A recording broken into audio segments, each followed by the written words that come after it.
Hello friends, welcome to our YouTube channel learn with NH. आज के इस video में दोस्तों हम सेट एग्ज़ाम के रिगार्डिंग एक बहुत ही शानदार मॉडल पेपर के बारे में बात करेंगे। ठीक है, सेट एग्ज़ाम के बहुत कम दिन रह गए हैं दोस्तों।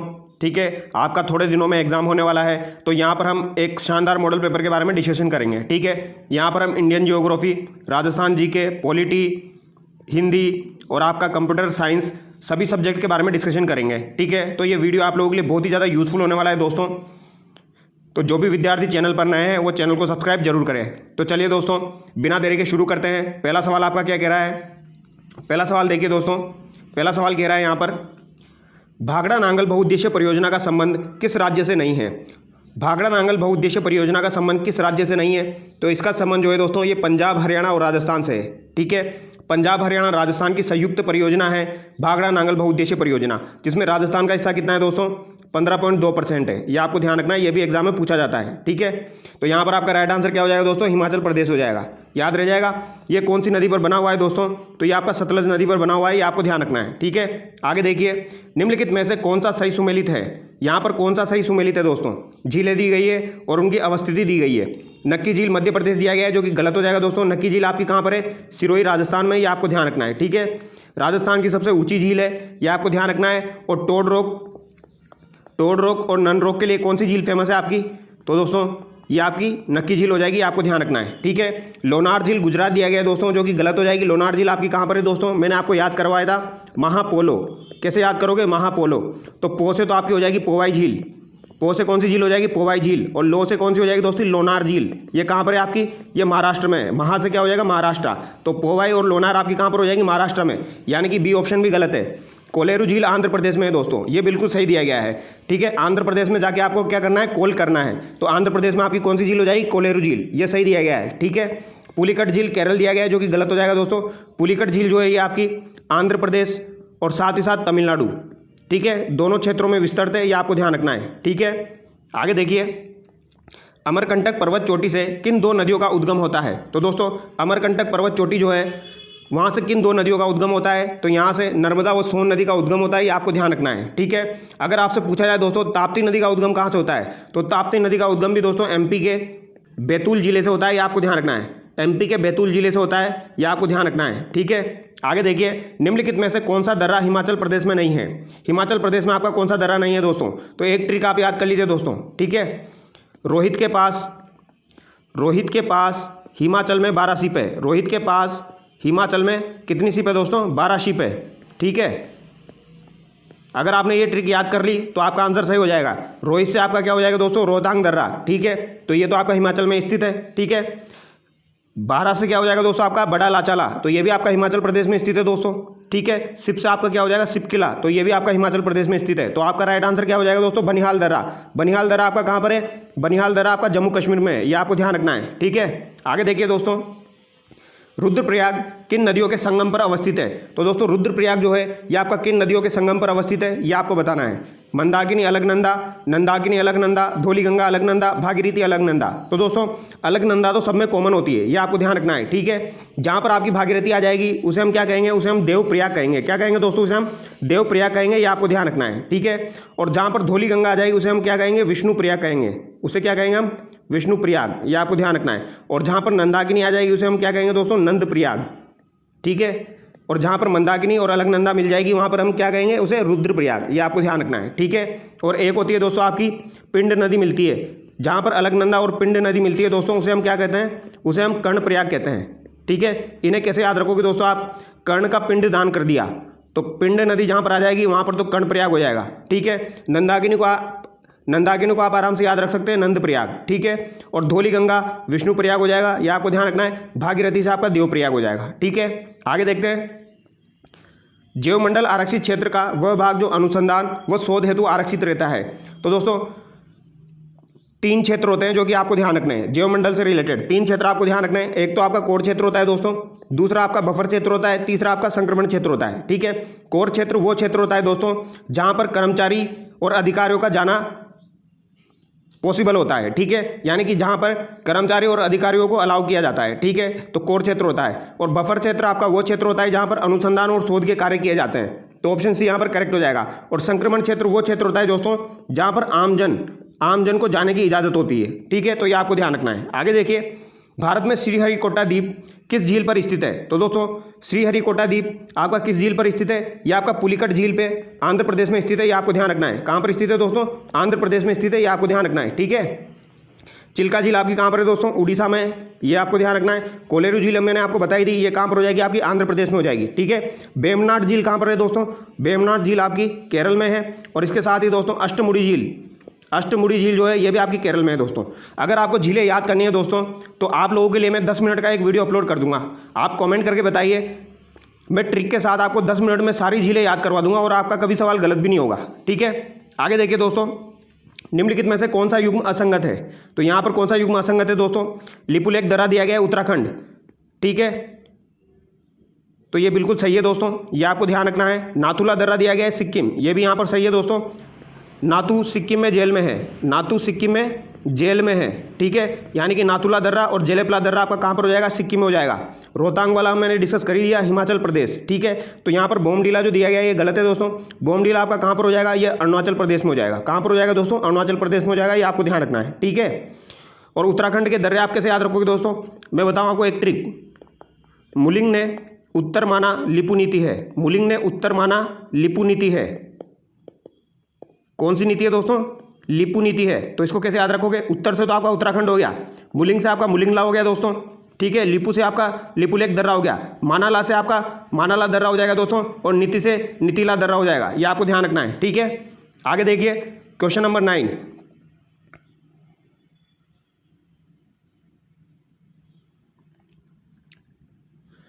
पूसा सिंधु गंगा किस फसल की एक किस्म है? तो दोस्तों पूसा सिंधु गंगा जो है ये आपके गेहूं की किस्म है। ये आपको ध्यान रखना है। ठीक है, आगे देखिए, सरदार सरोवर परियोजना से लाभान्वित होने वाले राज्य है। तो सरदार सरोवर परियोजना से लाभान्वित होने वाले राज्य आपके गुजरात, महाराष्ट्र, मध्य प्रदेश और राजस्थान हो जाएगा। ये आपको ध्यान रखना है। ठीक है, ये कौन सी नदी पर बना हुआ है दोस्तों? तो नर्मदा नदी पर बना हुआ है। नर्मदा नदी की दोस्तों राजस्थान में लंबाई कितनी है? 74 किलोमीटर है। ये आपको ध्यान रखना है। ठीक है, इंपॉर्टेंट है। आगे देखिए, निम्नलिखित में से पूर्वी मैदानी प्रदेश का संबंध किससे है? तो पूर्वी मैदानी प्रदेश का संबंध किससे हो जाएगा दोस्तों? आपका गंगा के मैदान से हो जाएगा। ये आपको ध्यान रखना है। ठीक है, आगे देखिए, निम्नलिखित में से असुमेलित युग्म है। यहाँ पर असुमेलित युग्म कौन सा है दोस्तों? लाल मिर्च जोधपुर दी गई है। बिल्कुल सही है दोस्तों। लाल मिर्च खाते हैं हम, जोर जोर से चिल्लाने लग जाते हैं। तो जोर जोर से क्या करते हैं हम? चिल्लाने लग जाते हैं। तो जोर से क्या हो जाएगा? जोधपुर हो जाएगा। ठीक है, लाल मिर्च जोधपुर। ठीक है, किन्नू अलवर दिया गया है दोस्तों, ये गलत हो जाएगा। किन्नू आपकी कहाँ पर हो जाएगी दोस्तों? गंगानगर में हो जाएगी। आपको ध्यान रखना है, कहाँ पर हो जाएगी? गंगानगर में हो जाएगी। ठीक है, इसबगोल, भीनमाल, जालोर दिया गया है, ये भी सही है दोस्तों। और लहसुन जो है ये 12 दिया गया है, ये भी सही है। ठीक है, लहसुन की मंडी आपकी 12 में स्थित है। लहसुन का उत्पादन सर्वाधिक 12 जिले में होता है। ये आपको ध्यान रखना है। तो ये आपका यहाँ पर कौन सा ऑप्शन सही हो जाएगा? बी ऑप्शन सही हो जाएगा। ठीक है, आगे देखिए दोस्तों, यहाँ पर सूची 1 को सूची 2 से सुमेलित करना है। ठीक है, कर देते हैं। वन विहार अभ्यारण्य जो है ये आपका कहाँ पर है? धौलपुर में स्थित है। ठीक है, सीता माता अभ्यारण्य आपका प्रतापगढ़ में स्थित है। जमवा रामगढ़ अभ्यारण्य आपका जयपुर में हो जाएगा। और जवाहर सागर अभ्यारण्य आपका कोटा में हो जाएगा। ठीक है, आगे देखते हैं दोस्तों, मरु विकास कार्यक्रम में राज्य व केंद्र की साझेदारी कितनी है? तो दोस्तों मरु विकास कार्यक्रम जो है इसमें राज्य व केंद्र की साझेदारी कितनी है? तो ये आपकी दोस्तों 75-25 हो जाएगी। कितनी हो जाएगी? 75-25। ठीक है, ये केंद्र की हो जाएगी और ये आपकी राज्य की हो जाएगी। ये आपको ध्यान रखना है, ये केंद्र की, ये स्टेट की। ठीक है, तो यहाँ पर आपका राइट आंसर 25-75 हो जाएगा, ऑप्शन बी। ठीक है, यहाँ पर आप देख लेना, राज्य और केंद्र, यानी राज्य की 25, केंद्र की 75। ठीक है, मरु विकास कार्यक्रम आपका कब शुरू हुआ था दोस्तों? तो ये आपका 1977-78 में शुरू हुआ है। ये भी आपको ध्यान रखना है, ये भी काफ़ी बार एग्जाम में पूछा जाता है। अगर आपसे सूखा संभाव्य कार्यक्रम के बारे में पूछा जाए तो सूखा संभावित कार्यक्रम आपका 1974-75 में शुरू हुआ था। ठीक है, आगे देखिए, रिडकोर का पूरा नाम है। तो दोस्तों रिडकोर का पूरा नाम क्या है? रिडकोर का पूरा नाम क्या हो जाएगा दोस्तों? Road infrastructure development company of Rajasthan. ये आपको ध्यान रखना है। ठीक है, ऑप्शन बी यहाँ पर करेक्ट हो जाएगा। रिडकोर की स्थापना कब हुई थी दोस्तों? रिडकोर की स्थापना 2004 में हुई थी। ये आपको ध्यान रखना है, इंपॉर्टेंट है दोस्तों, अक्टूबर 2004 में ये पूछा जा सकता है। आगे देखिए, राज्य के किस भाग में एंटीसोल मृदा पाई जाती है? तो दोस्तों आपकी एरिडोसोल और एंटीसोल पश्चिमी राजस्थान में पाई जाती है। तो यहाँ पर आपका राइट आंसर क्या हो जाएगा दोस्तों? उत्तर पश्चिमी। ठीक है, आगे देखिए, बनास नदी पर स्थित 3 त्रिवेणी संगमों में से एक युग्म असंगत है, बताइए कौन सा युग्म यहाँ पर त्रिवेणी संगम नहीं है बनास नदी पर? तो बनास, बेड़ज, कोठारी। तो दोस्तों पहला ही गलत हो जाएगा। ठीक है, बनास सिप लेती है चंबल के साथ, कहाँ पर? सवाई माधोपुर में। ठीक है, रामेश्वरम धाम। बनास डाई खारी, ये कहाँ पर हो जाएगा आपका? राजमहल टोंक। और बनास, बेड़ज, मैनाल हो जाएगा एक आपका। तो ये 3 जो है दोस्तों, ये यहाँ पर 3 त्रिवेणी संगम है। तो यहाँ पर आपका राइट आंसर क्या हो जाएगा? ऑप्शन ए हो जाएगा। ठीक है, आगे देखिए, यहाँ पर सुमेलित करना है दोस्तों। बंद बारेटा आपका कहाँ पर है? ये बंद बारेटा आपका कुकुंद नदी पर बना हुआ है भरतपुर में, ठीक है, याद रह जाएगा। आगे देखिए इसरदा जो है वो कहाँ पर है आपका? इसरदा बांध जो है ये आपका दोस्तों बनास नदी पर है, ठीक है, बनास नदी पर है। कहाँ पर है? सवाई माधोपुर में, ये आपको ध्यान रखना है, ठीक है। मेजा बांध आपका कोठारी नदी पर भीलवाड़ा में हो जाएगा, ठीक है। और बांखली बांध आपका सुगड़ी नदी में कहाँ पर हो जाएगा दोस्तों? जालौर में हो जाएगा, ये आपको ध्यान रखना है, ठीक है। आगे देखते हैं क्वेश्चन नंबर 19 दोस्तों। राजस्थान में छप्पन का मैदान किस नदी के बेसिन में स्थित है? तो दोस्तों छप्पन का मैदान जो है ये आपका किस नदी बेसिन में स्थित है? तो ये आपका माही नदी बेसिन में स्थित है, ये आपको ध्यान रखना है। माही नदी का जो किनारा है दोस्तों उसे क्या कहा जाता है? उसे कांठल के नाम से जाना जाता है, ये आपको ध्यान रखना है, ठीक है। और मेवल किसे कहा जाता है दोस्तों? डूंगरपुर और बांसवाड़ा के मध्य का जो क्षेत्र है उसे मेवल कहा जाता है, ठीक है। आगे देखिए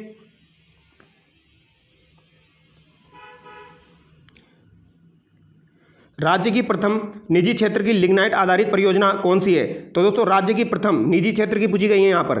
लिग्नाइट आधारित परियोजना कौन सी हो जाएगी? गूडा थर्मल पावर प्रोजेक्ट हो जाएगा दोस्तों, ठीक है। ये कहाँ पर स्थित है आपकी? ये आपकी बीकानेर में स्थित है, ये आपको ध्यान रखना है। कहाँ पर स्थित है दोस्तों? बीकानेर में स्थित है, ठीक है। आगे देखिए 2001-2011 के दशक में राजस्थान के किस जिले में जनसंख्या वृद्धि दर न्यूनतम थी? तो दोस्तों 2001 से 2011 के दशक में राजस्थान के गंगानगर जिले की जनसंख्या वृद्धि दर न्यूनतम रही है, ये आपको ध्यान रखना है। कितनी रही है दोस्तों? 10% रही है, ठीक है। कितनी रही है? 10%। और सबसे ज़्यादा बाड़मेर की रही है 32.5%, ये भी आपको ध्यान रखना है, ठीक है। राजस्थान में किस शहर को ग्रेनाइट सिटी के नाम से भी जाना जाता है? तो दोस्तों ग्रेनाइट सिटी के नाम से जालौर को जाना जाता है, ठीक है। आगे देखिए दोस्तों राजस्थान में चौथी बाघ परियोजना के रूप में किसे मान्यता दी गई? तो दोस्तों चौथी बाघ परियोजना के रूप में किसे मान्यता दी गई है? तो ये आपके रामगढ़ विषधारी अभ्यारण्य को दी गई है, ये आपको ध्यान रखना है। और अगर आपसे पांचवा पूछा जाए दोस्तों तो कौन सा हो जाएगा? धौलपुर करौली अभ्यारण्य, ये आपको ध्यान रखना है, जिसे बाघ परियोजना बनाया गया है, ठीक है। आगे देखिए निम्नलिखित में से सुमेलित नहीं है। फ्लोरिकल्चर फूलों की कृषि बिल्कुल सही है दोस्तों। एपीकल्चर मधुमक्खी पालन को कहा जाता है, ये भी सही है। विटीकल्चर समुद्री जीवों का उत्पादन, ये गलत हो जाएगा दोस्तों। विटीकल्चर किससे संबंधित है? ये आपका अंगूर की खेती से संबंधित है। किससे संबंधित है? अंगूर की खेती से, ये आपको ध्यान रखना है, ठीक है। ऐसे ही सवाल आपके एग्जाम में पूछे जाएंगे। आगे देखिए पिसीकल्चर मछली पालन की क्रिया, ठीक है, ये भी सही दिया गया है, तो राइट आंसर आपका ऑप्शन सी हो जाएगा। आगे देखिए रॉक फॉस्फेट सर्वाधिक किस खान से निकाला जाता है? तो दोस्तों रॉक फॉस्फेट जो है ये आपका झामर कोटरा उदयपुर से निकाला जाता है, ठीक है। और इसके अलावा बिरमानिया भी आपको ध्यान रखनी है, बिरमानिया जैसलमेर, ठीक है। आगे देखिए कर्क रेखा राजस्थान के किन जिलों से होकर गुजरती है?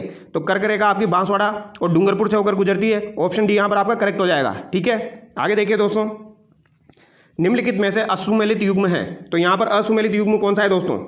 जाखम परियोजना प्रतापगढ़ बिल्कुल सही दिया गया है दोस्तों, सही है। भीखाबाई सागवाड़ा परियोजना डूंगरपुर में, ये भी सही है दोस्तों, माही नदी पर बनी हुई है, ठीक है। नंद संबंध परियोजना राजसंबंध में, ये कौन सी नदी पर बनी हुई है दोस्तों? तो बनास नदी पर बनी हुई है, ये भी बिल्कुल सही दिया गया है। और भीम सागर परियोजना दोस्तों परवन नदी पर है। कौन सी नदी पर है? परवन नदी पर। कहाँ पर है? झालावाड़ में, ठीक है। तो कौन सा गलत हो जाएगा यहाँ पर? ऑप्शन डी गलत हो जाएगा, ठीक है, ये आपको ध्यान रखना है। आगे देखिए मुकुंदरा पहाड़ियाँ स्थित है। मुकुंदरा पहाड़ियाँ कहाँ पर स्थित है दोस्तों? तो ये आपकी कोटा और झालावाड़ क्षेत्र में स्थित है, यानी हाड़ौती पठार में। आगे देखिए सोम कमला अंबा परियोजना का किस जिले में स्थित है? तो सोम कमला अंबा परियोजना जो है यह आपकी डूंगरपुर जिले में स्थित है दोस्तों, ये आपको ध्यान रखना है, ठीक है। और अगर आपसे सोम कागदर पूछी जाए दोस्तों, सोम कागदर पूछी जाए, ये कहाँ पर है? सोम कागदर आपकी उदयपुर में हो जाएगी, ठीक है। राणा प्रताप सागर बांध किस नदी पर स्थित है? राणा प्रताप सागर बांध आपका चंबल नदी पर स्थित है, ठीक है, जिस पर चुलिया जलप्रपात बना हुआ है। जिस पर क्या बना हुआ है दोस्तों? चुलिया जलप्रपात बना हुआ है, ये आपको ध्यान रखना है, ठीक है। आगे देखिए अब दोस्तों हम साइंस के क्वेश्चन देखेंगे। यहाँ पर क्वेश्चन मिक्स में चलने वाले हैं। अभी फिर से आपके राजस्थान जीके के क्वेश्चन आएंगे, इंडिया के क्वेश्चन आएंगे, तो सब मिक्स में चलेगा। करंट के क्वेश्चन भी आएंगे, ठीक है। तो साइंस के क्वेश्चन भी देख लेते हैं, ठीक है। ऑडियोग्राम का संबंध किससे है दोस्तों? ऑडियोग्राम का संबंध आपका कान से हो जाएगा, ठीक है। ईसीजी का संबंध किससे हो जाएगा? आपका हृदय से हो जाएगा। और ईईजी का संबंध मस्तिष्क से हो जाएगा। और मेमोग्राम का संबंध दोस्तों वक्ष से हो जाएगा, ये आपको ध्यान रखना है, ठीक है। आगे देखिए निम्नलिखित कथनों पर विचार कीजिए। मानव शरीर में यकृत वसा के पाचन में महत्वपूर्ण भूमिका निभाता है। और दूसरा कथन है यकृत 2 महत्वपूर्ण वसा पाचक एंजाइम उत्पन्न करता है। तो दोस्तों यहाँ पर पहला कथन सही है, दूसरा कथन गलत है। यकृत कोई भी वसा पाचक एंजाइम उत्पन्न नहीं करता है, ठीक है। तो यहाँ पर ऑप्शन ए आपका करेक्ट हो जाएगा। आगे देखिए बीटी कपास में कीटनाशक के रूप में एक प्रकार होता है। तो दोस्तों बीटी कपास में कीटनाशक के रूप में बेसिलस तुरिएंजिस जीवाणु से एक प्रोटीन बनाया जाता है, ऑप्शन ए यहाँ पर करेक्ट हो जाएगा, ठीक है। निम्नलिखित में से कौन सा तत्व स्टेनलेस स्टील में नहीं पाया जाता है? तो स्टेनलेस स्टील में आपका निकल, क्रोमियम और आयरन पाया जाता है, टंगस्टन नहीं पाया जाता है, ठीक है। आगे देखिए दोस्तों क्वेश्चन नंबर 50। हीमोपोइसिस है। हीमोपोइसिस क्या है दोस्तों? हीमोपोइसिस रुधिर के निर्माण की प्रक्रिया जो होती है उसे हीमोपोइसिस कहा जाता है। शरीर के अतिरिक्त ग्लूकोज ग्लाइकोजन में परिवर्तित होकर भंडारित रहता है। तो दोस्तों ये यकृत में भंडारित रहता है, ये आपको ध्यान रखना है, ठीक है।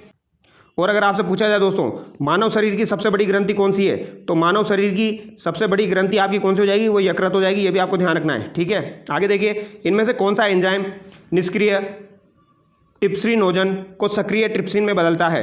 तो ये कौन सा एंजाइम हो जाएगा दोस्तों आपका? ये आपका हो जाएगा दोस्तों एंटेरोकाइनेस, ये आपको ध्यान रखना है, ठीक है। आगे देखिए दोस्तों, ऑक्सी एसिटिलीन ब्लो पाइप में धातुओं की वेल्डिंग में उपयोग किया जाता है। तो दोस्तों धातुओं की वेल्डिंग में एसिटिलीन का उपयोग किया जाता है, ये आपको ध्यान रखना है, ठीक है। आगे देखिए, भारतीय अंतरिक्ष अनुसंधान संगठन इसरो और मैप माई इंडिया ने किस पोर्टल को प्रारंभ करने के लिए आपस में भागीदारी की है? तो दोस्तों इसरो और मैप माई इंडिया ने भुवन पोर्टल प्रारंभ किया है, ये आपको ध्यान रखना है, ठीक है। जाइमोजन तथा चीप कोशिकाएं स्त्रावित करती है। तो दोस्तों जाइमोजन तथा चीप कोशिकाएं ट्रिप्सिन स्त्रावित करती है, ये आपको ध्यान रखना है, ठीक है। आगे देखिए, भारत में सुपर कंप्यूटर के जनक माने जाते हैं। तो दोस्तों भारत में सुपर कंप्यूटर के जनक किसको कहा जाता है? तो ये आपके विजय पांडुरंग भटकर को कहा जाता है, ये आपको ध्यान रखना है, ठीक है। इंपॉर्टेंट है दोस्तों, ये सवाल पूछा जा सकता है, ठीक है। प्रकाशीय स्रोत द्वारा कागज पर लिखे अक्षर को पढ़ने की तकनीक क्या कहलाती है? तो दोस्तों कागज पर लिखे जो अक्षर होते हैं उनको पढ़ने की तकनीक क्या कहलाती है? ये आपकी OCR कहलाती है दोस्तों, ठीक है, ऑप्टिकल कैरेक्टर रिकॉग्निशन, ये आपको ध्यान रखना है। ऑप्शन सी यहाँ पर करेक्ट हो जाएगा। क्वेश्चन नंबर 58, ऐसा मॉनिटर जो RGB विकिरणों के संयोजन के रूप में आउटपुट को प्रदर्शित करता है वह मॉनिटर कहलाता है। तो ये आपका कौन सा मॉनिटर कहलाता है दोस्तों? ये आपका कलर मॉनिटर कहलाता है, ये आपको ध्यान रखना है, ठीक है। ईमेल की सुविधा प्रदान करने वाला प्रोटोकॉल है। तो ये आपका कौन सा प्रोटोकॉल हो जाएगा दोस्तों? सिंपल मेल ट्रांसफर प्रोटोकॉल, ठीक है, SMTP। आगे देखिए, निम्नलिखित में से कौन सा कथन सत्य है? यहाँ पर कौन सा कथन सत्य है दोस्तों? 1 KB = 10,000 बाइट दिया गया है। तो दोस्तों मैं आपको बताऊँ 1 KB = कितना होता है? 1024 बाइट होता है, ठीक है, ये आपको ध्यान रखना है। और 1 MB = कितना हो जाएगा? 1024 KB हो जाएगा, ठीक है। और 1 GB = कितना हो जाएगा दोस्तों? 1024 MB हो जाएगा, ठीक है। तो देख लीजिए यहाँ पर कौन सा सही दिया गया है? 1 KB = 1024 बाइट। तो ये यहाँ पर दोस्तों 1 MB = 1024 KB, ऑप्शन डी सही दिया गया है, ठीक है।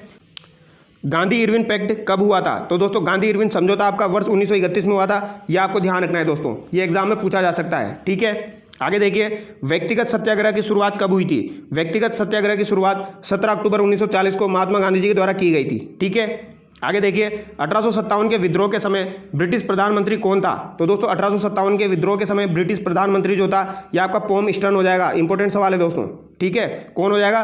पॉम स्टर्न हो जाएगा, ये आपको ध्यान रखना है। निम्नलिखित में से त्रिपक्षीय संघर्ष में भाग लेने वाला प्रथम राष्ट्रकूट शासक था? तो दोस्तों त्रिपक्षीय संघर्ष जो हुआ था उसमें भाग लेने वाला प्रथम राष्ट्रकूट शासक जो था वो आपका ध्रुव प्रथम था, ये आपको ध्यान रखना है, ठीक है।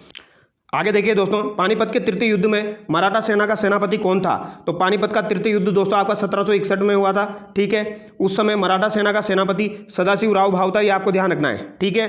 पत्रकारिता का भीष्म पितामह किसे कहा जाता है? पत्रकारिता का भीष्म पितामह पंडित झाबरमल शर्मा को कहा जाता है। इनका जन्म कहाँ पर हुआ था दोस्तों? झुंझुनू में हुआ था, ये आपको ध्यान रखना है, ठीक है। इनके द्वारा एक ज्ञानोदय नामक समाचार पत्र लिखा गया है दोस्तों, ज्ञानोदय नामक समाचार पत्र, ये आपको ध्यान रखना है, ठीक है। कहाँ से लिखा गया था ये? तो ये आपका कलकत्ता से प्रकाशित किया गया था दोस्तों 1905 में, ये आपको ध्यान रखना है, ठीक है, ज्ञानोदय नामक समाचार पत्र।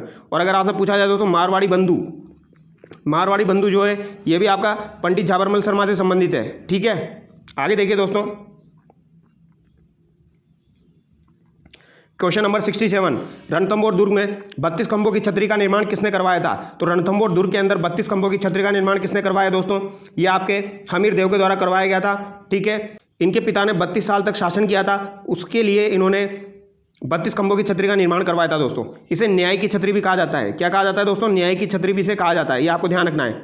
रणथंभौर दुर्ग के अंदर दोस्तों आपका जोगी महल स्थित है, ठीक है, सुपारी महल भी स्थित है, ये आपको ध्यान रखना है। जोगी महल, सुपारी महल, पद्मा तालाब, ठीक है, ये सब कहाँ पर है? आपके रणथंभौर दुर्ग में स्थित है, ठीक है, ये भी एग्जाम में पूछ लिए जाते हैं। आगे देखिए, राय बहादुर हरविलास सारदा राजस्थान के किस जिले के निवासी थे? तो हरविलास सारदा जो है दोस्तों आपको पता होगा सारदा एक्ट पारित हुआ था। कब पारित हुआ था दोस्तों? सारदा एक्ट जो था ये आपका 1929 का था दोस्तों, ठीक है। पारित कब हुआ था? ये आपका अप्रैल 1930 में पारित हुआ था। यहाँ पर लड़कियों की उम्र 14 थी और लड़कों की 18 डिसाइड की गई थी, ठीक है। हरविलास सारदा का संबंध किससे है? अजमेर से, ये आपको ध्यान रखना है, ठीक है, इंपॉर्टेंट है, पूछा जा सकता है। प्राचीन नगर जो महाभारत एवं महाभाष्य दोनों ग्रंथों में उल्लेखित है, तो महाभारत में भी उल्लेखित है और महाभाष्य में भी उल्लेखित है, तो ये आपका मध्य में का नगरी हो जाएगा। ठीक है, आगे देखिए, आवल बावल की संधि निम्नलिखित में से किस किस के मध्य हुई थी? तो दोस्तों आवल बावल की संधि जो हुई थी वो 1453 में हुई थी, ये आपको ध्यान रखना है। ठीक है, किस किस के मध्य हुई थी? राणा कुंभा और राव जोधा के मध्य हुई थी। इंपॉर्टेंट है दोस्तों, पूछा जा सकता है। ठीक है, यहाँ पर राव जोधा ने अपनी पुत्री दोस्तों श्रृंगार देवी की शादी किससे की थी? कुंभा के पुत्र रायमल से की थी, ये आपको ध्यान रखना है, कुंभा के पुत्र रायमल से की थी।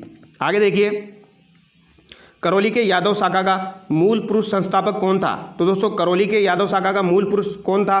तो ये आपका विजयपाल हो जाएगा, जिसने 1040 ईस्वी में दोस्तों यादव वंश की स्थापना की थी करौली में, ये आपको ध्यान रखना है। ठीक है, राठौड़ राजवंश में प्रथम पितृहंता कौन था? तो राठौड़ राजवंश में प्रथम पितृहंता जो है दोस्तों ये आपका राव मालदेव था। राव मालदेव के पिता का नाम क्या था दोस्तों?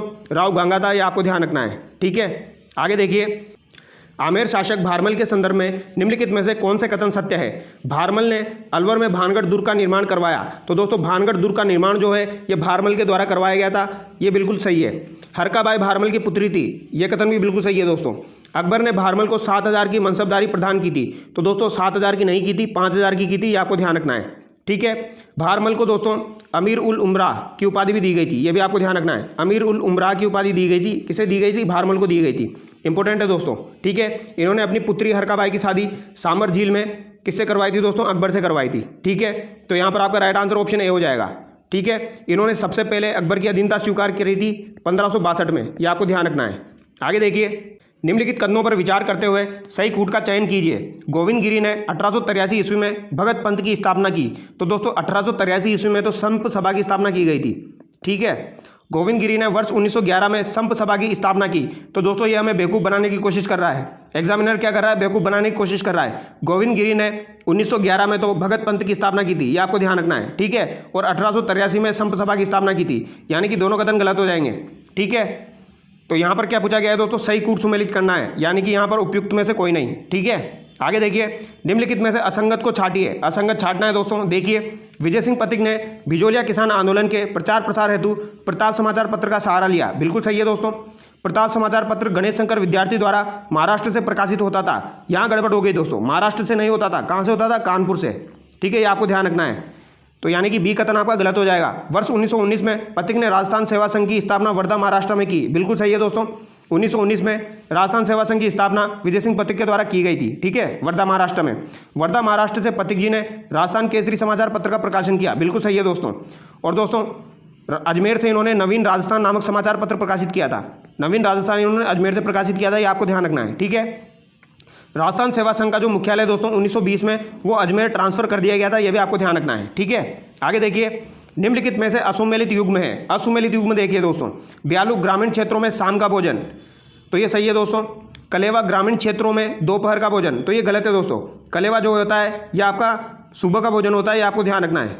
ठीक है, आगे देखिए, भाता ग्रामीण क्षेत्रों में खेतों में ले जाने वाला दोपहर का भोजन, तो यहाँ पर आपका राइट आंसर क्या हो जाएगा दोस्तों? ऑप्शन बी हो जाएगा। ठीक है, आगे देखिए, निम्नलिखित में से कौन सा युग्म सुमेलित नहीं है? यहाँ पर कौन सा युग्म सुमेलित नहीं है दोस्तों? कच्छाबू आदिवासी महिलाओं द्वारा पहना जाने वाला तंग घाघरा, बिल्कुल सही है दोस्तों। लंगोटा आदिवासी महिलाओं का कमर से ऊपर का वस्त्र, ये भी सही है दोस्तों। कटका सहरिया जनजाति के पुरुषों द्वारा पहना गया साफा या पगड़ी, ये भी सही है दोस्तों। और देपाड़ा जो है दोस्तों आदिवासी महिलाओं का घाघरा, ये गलत हो जाएगा। देपाड़ा क्या होता है दोस्तों?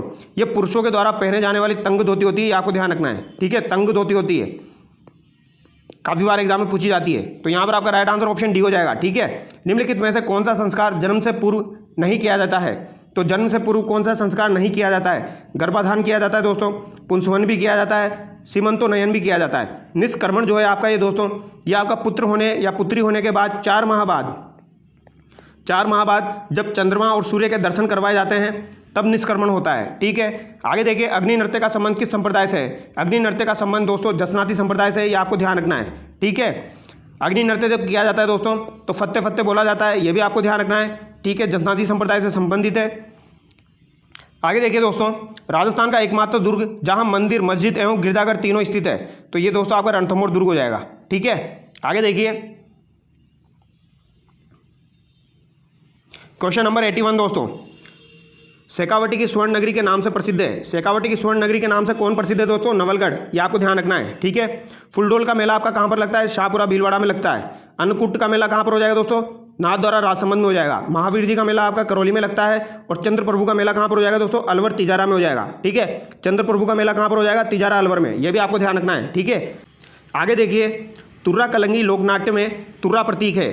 तो दोस्तों तुर्रा कलंगी लोकनाट्य जो होता है, इसमें तुर्रा जो है ये आपका किसका प्रतीक होता है? तो ये आपके शिव का प्रतीक होता है, ये आपको ध्यान रखना है। ठीक है, और कलंगी किसका होता है? पार्वती जी का प्रतीक होता है। ये आपका मेवाड़ क्षेत्र का लोकप्रिय है, ये आपको ध्यान रखना है। ठीक है, आगे देखिए, जॉर्ज अब्राहम ग्रेंसन ने राजस्थान की किस बोली को भीली बोली कहा है? तो भीली बोली जॉर्ज अब्राहम ग्रेंसन के द्वारा किसको कहा गया है दोस्तों? वागड़ी को कहा गया है, ये आपको ध्यान रखना है। ठीक है, आगे देखिए, डीग के जल महलों का निर्माण किसने करवाया था? तो डीग के अंदर जल महलों का निर्माण किसने करवाया था दोस्तों? ये आपके महाराजा सूरजमल ने करवाया था। इंपॉर्टेंट है, काफ़ी बार एग्जाम में पूछा जा चुका है। ठीक है, ध्यान रखना है। विवाह के दिन वधु की माता द्वारा ओढ़ी गई ओढ़नी कहलाती है।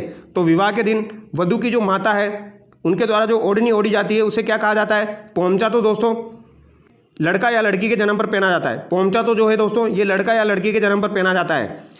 पीला पोमचा लड़के के जन्म पर, और दोस्तों गुलाबी पोमचा लड़की के जन्म पर पहना जाता है। ठीक है, कवर जोड़ पीर जोड़। तो दोस्तों यहाँ पर आपका राइट आंसर क्या हो जाएगा? ऑप्शन सी, पीर जोड़। मोहम्मद खिलजी फर्स्ट ने किस दुर्ग का नाम परिवर्तित करके मुस्तफाबाद रखा था? तो मोहम्मद खिलजी फर्स्ट के द्वारा गागरोन दुर्ग का नाम परिवर्तित किया गया था दोस्तों, और इसका नाम क्या किया गया था? मुस्तफाबाद। ये आपको ध्यान रखना इंपॉर्टेंट है दोस्तों। चित्तौड़गढ़ दुर्ग का नाम क्या किया गया था दोस्तों? अलाउद्दीन खिलजी के द्वारा। तो ये खिजराबाद किया गया था। ठीक है, ये आपको ध्यान रखना है। ठीक है, आगे देखिए, मुबारक महल वेलकम महल के संदर्भ में कौन सा कथन असत्य है? तो दोस्तों मुबारक महल के संदर्भ में कौन सा कथन असत्य है? यह महल चंद्र पैलेस सिटी पैलेस में स्थित है। तो ये कथन बिल्कुल सही है दोस्तों। इसका निर्माण सवाई जयसिंह ने करवाया। ये कथन गलत हो जाएगा दोस्तों। ठीक है, सवाई जयसिंह ने चंद्र महल और सिटी पैलेस का निर्माण करवाया था, बट उसके अंदर मुबारक महल का निर्माण किसने करवाया था? उसके अंदर मुबारक महल का निर्माण जो है यह आपका माधो सिंह द्वितीय ने करवाया था दोस्तों। माधो सिंह द्वितीय ने करवाया था, जिसने शीतला माता मंदिर का निर्माण करवाया था। यह आपको ध्यान रखना है। यह महल मेहमानों के स्वागत हेतु प्रसिद्ध है। यह महल राजपूत मुगल स्थापत्य शैली में निर्मित है। तो दोस्तों यहाँ पर A, C, D सही हो जाएगा, ऑप्शन भी गलत है। ठीक है, परिणामी संप्रदाय के उपदेश किस ग्रंथ में संग्रहित है? काफ़ी बार एग्जाम में पूछा गया है दोस्तों। परिणामी संप्रदाय के जो उपदेश है ये आपके कुंजिलम स्वरूपम में संग्रहित है, ये आपको ध्यान रखना है। ठीक है, पदावलिया जो है दोस्तों ये मीराबाई के द्वारा लिखी गई है, ये आपको ध्यान रखना है। ठीक है, और अनभय वाणी जो होता है दोस्तों, अनभय वाणी, ये आपको ध्यान रखना है। अनभय वाणी जो है ये कौन से संप्रदाय से संबंधित है? ये आपका राम स्नेही संप्रदाय से संबंधित है। ये आपको ध्यान रखना है। किससे संबंधित है? राम स्नेही संप्रदाय से। ये भी काफ़ी बार एग्जाम में पूछा जाता है। आगे देखिए, मारवाड़ के राठौड़ वंश की कुलदेवी है। मारवाड़ के राठौड़ वंश की कुलदेवी कौन सी हो जाएगी दोस्तों? नागणेची माता। ये आपको ध्यान रखना है। ठीक है, पपेटी किस धर्म का त्योहार है? आगे देखिए,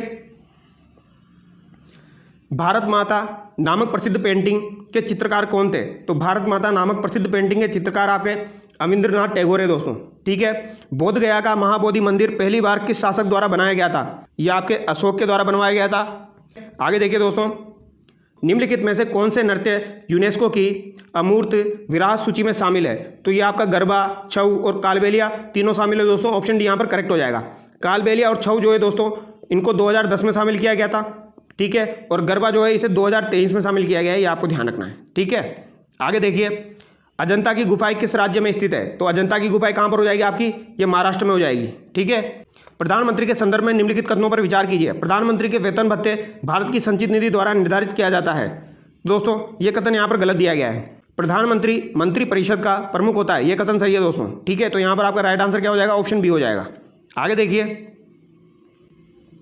क्वेश्चन नंबर 97 दोस्तों, संविधान सभा का निर्माण किस योजना के द्वारा किया गया? संविधान सभा का निर्माण जो है दोस्तों ये आपका कैबिनेट मिशन के दौरान किया गया था। ठीक है, कब का मिशन है ये? 1946 का, ये आपको ध्यान रखना है। ठीक है, आगे देखिए, मूल संविधान में कितनी अनुसूचियां थी? मूल संविधान के अंदर दोस्तों आपकी 10 अनुसूचियां थी, ये आपको ध्यान रखना है। 11वीं और 12वीं बाद में जोड़ी गई है। ठीक है, जिला न्यायाधीशों की नियुक्ति कौन करता है? जिला न्यायाधीशों की नियुक्ति जो है राज्यपाल के द्वारा की जाती है दोस्तों। ठीक है, आगे देखिए, राज्य मंत्रिपरिषद के संदर्भ में निम्नलिखित कथनों पर विचार कीजिए। पहला कथन देखिए, विधानमंडल के किसी भी सदन का सदस्य रहे बिना कोई भी व्यक्ति अधिकतम 3 माह तक मुख्यमंत्री के पद पर बना रह सकता है। तो दोस्तों 3 की जगह 6 होना चाहिए यहाँ पर, यानी कि पहला कथन आपका गलत हो जाएगा। यदि कोई मंत्री जो निरंतर 6 माह की किसी अवधि तक राज्य के विधानमंडल का सदस्य नहीं है तो अवधि की समाप्ति पर मंत्री नहीं रहेगा। यह कथन बिल्कुल सही है दोस्तों। ऑप्शन भी यहाँ पर आपका करेक्ट हो जाएगा। ठीक है, आगे देखिए, निम्नलिखित में से विधानमंडल के अंग है। विधानमंडल के अंग कौन कौन से हैं? राज्यपाल, विधानसभा, विधान परिषद। तो ये तीनों जो है दोस्तों ये विधानमंडल के अंग है, उपयुक्त सभी। ठीक है, जब किसी उच्च न्यायालय का मुख्य न्यायाधीश प्रशासनिक हैसियत से काम करता है तो वह उच्च न्यायालय के अन्य न्यायाधीशों में से किसी भी रिट अधिकारिता के अधीन होता है। ऑप्शन ए यहाँ पर करेक्ट हो जाएगा दोस्तों। ठीक है, आगे देखिए दोस्तों, वार्ड सभा की गणापूर्ति होती है। वार्ड सभा की जो गणापूर्ति होती है वो कितनी होती है? 1/10 होती है। ठीक है, भारत में महिलाओं के लिए स्थान आरक्षित है। भारत में महिलाओं के लिए स्थान कहाँ पर आरक्षित है दोस्तों? विधानसभाओं में, मंत्रिमंडल में, लोकसभा में, पंचायती राज संस्थाओं में। तो ये पंचायती राज संस्थाओं में आरक्षित है, ये आपको ध्यान रखना है 243D के तहत। ठीक है, आगे देखिए, राज्यपाल के संदर्भ में निम्नलिखित कथनों पर विचार कीजिए। 7वें संविधान संशोधन अधिनियम के तहत यह प्रावधान किया गया है कि एक ही व्यक्ति 2 या 2 से अधिक राज्यों का राज्यपाल बन सकता है। ये कथन सही है दोस्तों। सामान्यतः राष्ट्रपति उस व्यक्ति को किसी राज्य का राज्यपाल नियुक्त कर सकता है जिसे केंद्र सरकार के द्वारा नामांकित किया जाता है। ये कथन भी सही है दोस्तों। राज्यपाल की नियुक्ति राष्ट्रपति की विवेकाधिकार शक्ति है। ये कथन गलत है दोस्तों, यहाँ पर ए और बी करेक्ट हो जाएगा। ठीक है, आगे देखिए, राष्ट्रीय विकास परिषद के विषय में निम्नलिखित में से कौन सा कथन सही है? ठीक है, इसकी अध्यक्षता प्रधानमंत्री के द्वारा की जाती है। ये कथन सही है दोस्तों। इसमें संघीय मंत्रिमंडल के सदस्य, सभी राज्यों के मुख्यमंत्री और केंद्र शासित प्रदेशों के प्रशासक शामिल होते हैं। ये कथन भी सही है दोस्तों। इसमें नीति आयोग के सदस्य शामिल होते हैं। ये कथन गलत है दोस्तों। ठीक है, स्वतंत्र प्रभाव वाले राज्य मंत्री भी परिषद की विचार विमर्श की कार्यवाही के लिए आमंत्रित किए जाते हैं। ये कथन भी यहाँ पर सही है। तो आपका राइट आंसर क्या हो जाएगा? ABD। ठीक है, आगे देखिए, transparent taxation honouring the honest का प्लेटफॉर्म कब शुरू किया गया था? तो दोस्तों ये आपका कब शुरू किया गया था? अगस्त 2020 में शुरू किया गया था। ऑप्शन डी यहाँ पर आपका करेक्ट हो जाएगा। आगे देखिए दोस्तों, मुद्रास्फीति और बेरोजगारी का सहअस्तित्व कहलाता है। तो मुद्रास्फीति और बेरोजगारी का जो सहअस्तित्व होता है उसे हम दोस्तों स्टैगफ्लेशन के नाम से जानते हैं, यानी निष्पन्द स्फीति। ऑप्शन बी यहाँ पर करेक्ट हो जाएगा। मुख्यमंत्री राष्ट्रीय योजना आरंभ की गई, तो दोस्तों ये 2016 में आरंभ की गई थी। ठीक है, ये किससे संबंधित है? तो ये महिला सशक्तिकरण और लैंगिक समानता को बढ़ावा देना। ऑप्शन सी यहाँ पर करेक्ट हो जाएगा। ठीक है, क्वेश्चन नंबर दोस्तों 110 देखिए, राजस्थान में इंदिरा महिला शक्ति निधि योजना कब प्रारंभ की गई? इंदिरा महिला शक्ति निधि योजना दोस्तों आपकी 18 दिसंबर 2019 को प्रारंभ की गई थी। ठीक है, राजस्थान में जीवन धारा योजना का संबंध है। जीवन धारा योजना का संबंध सिंचाई कुओं के निर्माण से काफ़ी बार एग्जाम में पूछा जा चुका है। आगे देखिए, राजस्थान में राष्ट्रीय आयुष मिशन का उद्देश्य क्या है? तो दोस्तों आयुष मिशन का उद्देश्य क्या है? तो ये आपका हो जाएगा दोस्तों यहाँ पर राज्य में आयुर्वेद, होम्यो, यूनानी, योगा तथा प्राकृतिक चिकित्सा पद्धतियों का विकास करना। Option C. आगे देखिए दोस्तों, राजस्थान राज्य विद्युत उत्पादन निगम लिमिटेड की स्थापना कब हुई? तो राजस्थान राज्य विद्युत उत्पादन निगम लिमिटेड की स्थापना दोस्तों आपकी 19 जुलाई 2000 को हुई थी। वेरी वेरी इंपॉर्टेंट है दोस्तों। ठीक है, ये पूछा जा सकता है। राजस्थान राज्य विद्युत उत्पादन निगम लिमिटेड की स्थापना 19 जुलाई 2000 को हुई। राजस्थान सरकार ने पर्यटन को उद्योग का दर्जा कब दिया? तो दोस्तों पर्यटन को उद्योग का दर्जा 1989 में दिया गया। ऑप्शन सी करेक्ट हो जाएगा, मोहम्मद यूनुस समिति की सिफारिश पर। और दोस्तों जन उद्योग का दर्जा कब दिया गया पर्यटन को? तो ये 2004 में दिया गया था। ठीक है, आगे देखिए, राजस्थान एवं खादी ग्रामोद्योग बोर्ड अपने प्रशिक्षण केंद्रों में ग्रामीण व शहरी युवाओं को प्रशिक्षण देता है। यह केंद्र स्थित है। तो ये केंद्र आपके दोस्तों जयपुर, अजमेर, सिरोही में स्थित है। ठीक है, हाल ही में घुड़सवारी खेल के लिए अर्जुन पुरस्कार प्राप्त करने वाली पहली भारतीय महिला कौन बनी है? तो दोस्तों ये आपकी दिव्यकृति सिंह बनी है। ठीक है, जिनका संबंध राजस्थान से है। हाल ही में ताज होटल समूह ने राजस्थान से किसे अपना ब्रांड एम्बेसडर बनाया है? तो दोस्तों ये डॉक्टर लक्ष्यराज सिंह मेवाड़ को बनाया है। ये आपको ध्यान रखना है। ठीक है, हाल ही में राज्य में नमो ड्रोन दीदी योजना की शुरुआत किस जिले में की गई? तो दोस्तों नमो ड्रोन दीदी योजना की शुरुआत जो है ये कोटा से की गई है। ये आपको ध्यान रखना है। ठीक है, हाल ही में राज्यपाल कलराज मिश्र द्वारा किसे डॉक्टर भीमराव अंबेडकर विधि विश्वविद्यालय का कुलपति नियुक्त किया गया? तो ये दोस्तों आपके प्रोफेसर निष्ठा जायसवाल को नियुक्त किया गया है। ठीक है, अंबेडकर विश्वविद्यालय का कुलपति। आगे देखिए, हाल ही में 5G नेटवर्क की दक्षता बढ़ाने के लिए C.DOT ने किसके साथ समझौते पर हस्ताक्षर किए हैं? तो दोस्तों C.DOT ने IIT जोधपुर के साथ हस्ताक्षर किए हैं। ठीक है, 33वीं सब जूनियर बालिका राष्ट्रीय कबड्डी प्रतियोगिता में राजस्थान टीम ने कौन सा पदक जीता है? तो दोस्तों राजस्थान टीम ने रजत पदक जीता है। आपको ध्यान रखना है। ठीक है, सब जूनियर बालिका राष्ट्रीय कबड्डी प्रतियोगिता में। आगे देखिए, पद्मश्री पुरस्कार 2024 से सम्मानित डॉक्टर राधेश्याम पारिक का संबंध किस जिले से है? राधेश्याम पारिक जो है दोस्तों इनको उत्तर प्रदेश से पद्मश्री दिया गया है, बट इनका संबंध जो है वो झुंझुनू जिले से ही आपको ध्यान रखना है। ठीक है, हाल ही में 5वें ब्रेसिका सम्मेलन 2024 का आयोजन कहाँ किया गया? तो इसका आयोजन दोस्तों जयपुर में किया गया है। ठीक है, हाल ही में राजस्थान के किस जिले में सिंचाई जल की आपूर्ति के लिए डिजिटल जल वितरण प्रणाली शुरू की गई है? तो दोस्तों ये श्रीगंगानगर में की गई है और ये इंपॉर्टेंट क्वेश्चन है। ठीक है, सिंचाई जल की आपूर्ति के लिए डिजिटल जल वितरण प्रणाली शुरू की गई है श्रीगंगानगर में। ठीक है, आगे देखिए, हाल ही में राष्ट्रीय आयुर्वेद संस्थान जयपुर ने आयुर्वेद को बढ़ावा देने के लिए किस देश के साथ समझौता किया है दोस्तों? तो ये मॉरिशस के साथ समझौता किया है। ठीक है। हाल ही में किसे कर्मचारी चयन आयोग एसएससी का नया अध्यक्ष नियुक्त किया गया है?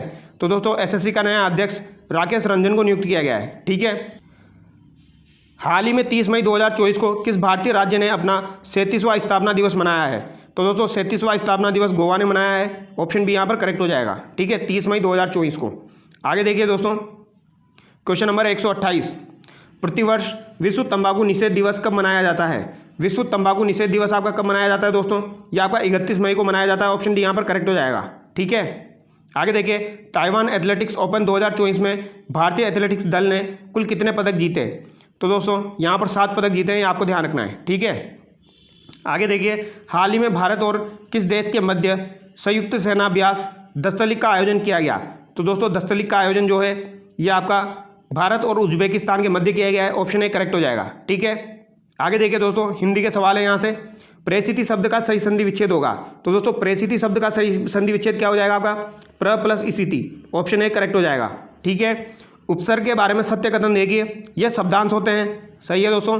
ये मूल शब्द के प्रारंभ में जोड़े जाते हैं, ये भी सही है। इनका अपना कोई स्वतंत्र अर्थ नहीं होता, ये कथन भी सही है दोस्तों। उपयुक्त सभी हो जाएगा। ठीक है। आगे देखिए, निम्नलिखित में से अपादान तत्पुरुष समास का उदाहरण नहीं है। तो दोस्तों कर्ता ने कर्म को करण से, संप्रदान के लिए अपादान से। तो दोस्तों अपादान जो होता है से, ये अलगाव के केस में यूज में लिया जाता है। किसके केस में यूज में लिया जाता है दोस्तों? अलगाव के केस में। ठीक है। राजद्रोह, यहाँ पर अलगाव हो रहा है दोस्तों।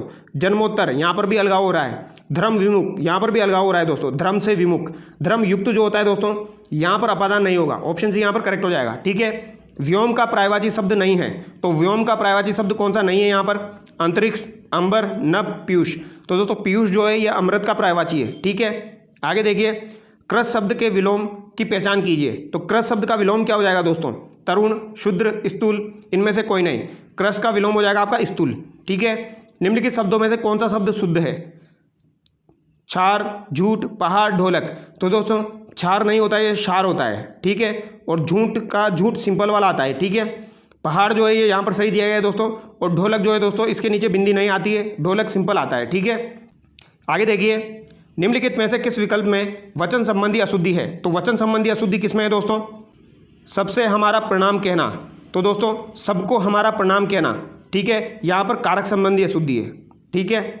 मैंने हस्ताक्षर कर दिया। तो दोस्तों यहाँ पर वचन संबंधी अशुद्धि है। मैंने हस्ताक्षर कर दिए। ठीक है।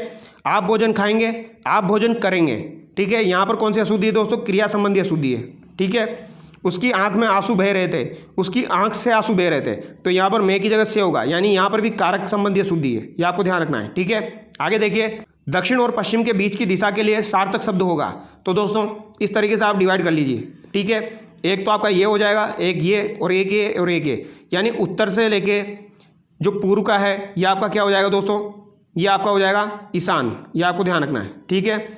और दोस्तों पश्चिम से लेके आपका जो दक्षिण का है, यानी दक्षिण पश्चिम का जो है ये आपका नैतन्य हो जाएगा। ठीक है। ये आपको ध्यान रखना है। तो यहाँ पर क्या पूछा गया है? यहाँ पर पूछा गया है दक्षिण और पश्चिम के बीच में कौन सा हो जाएगा? तो आपका नैतन्य हो जाएगा। ऑप्शन सी यहाँ पर आपका करेक्ट हो जाएगा। ठीक है। आगे देखिए दोस्तों, परिसीमन के लिए उचित शब्द है। तो परिसीमन के लिए उचित शब्द कौन सा हो जाएगा दोस्तों? ये आपका डेलिमिटेशन हो जाएगा। ठीक है। मोशन का मतलब होता है दोस्तों प्रस्ताव। क्या होता है? प्रस्ताव। ये आपको ध्यान रखना है। आगे देखिए, आज के ज़माने में स्वार्थपरता बढ़ जाने के कारण कुछ लोग रिक्त स्थान के लिए सही मुहावरा है। तो दोस्तों यहाँ पर आपका थाली के बैंगन बन जाना बिल्कुल सही हो जाएगा। ठीक है। तो दोस्तों यहाँ पर हमने कंप्लीट मॉडल पेपर डिस्कस कर लिया है। आई होप आपको वीडियो अच्छा लगा होगा। अगर आपको वीडियो अच्छा लगा है तो चैनल को सब्सक्राइब करें। Thank you so much.